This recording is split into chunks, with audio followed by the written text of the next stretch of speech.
I told you we'd be back. Welcome back to CCU Cooped Up Kids Corner. And remember, every day is going to be a different video. Today, we have a special treat because Leanne is going to show us a special craft project.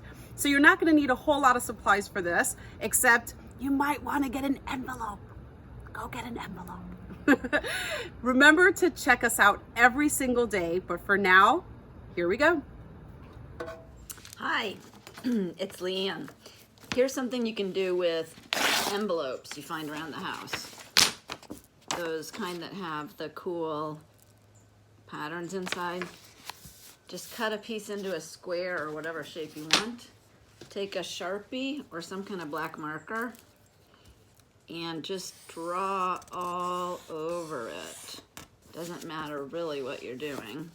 Just make some shapes that overlap and whatever, like that. You can take as much time as you want, but anyway, here's something, right?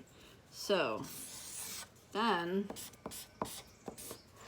what I'm gonna do is take crayons and color it in, or markers.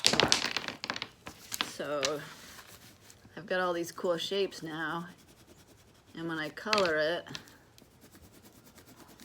look at the cool texture that shows from the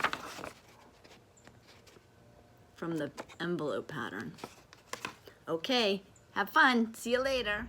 That was so much fun. Now, while you guys are working on your project, don't forget to take some pictures so that you can post it in the comments. Or when you're all finished, take a picture, put it in the comments. We'd love to see what you're working on while you're all cooped up. But you know what? We're having a great time exploring some fun things together. So hope you're having a really, really good time. Don't forget, every single day, brand new video. And you can also tell us some things that you might want to check out while you're in the comments section. So check out the Facebook page, check out the YouTube page. New video tomorrow. See you then.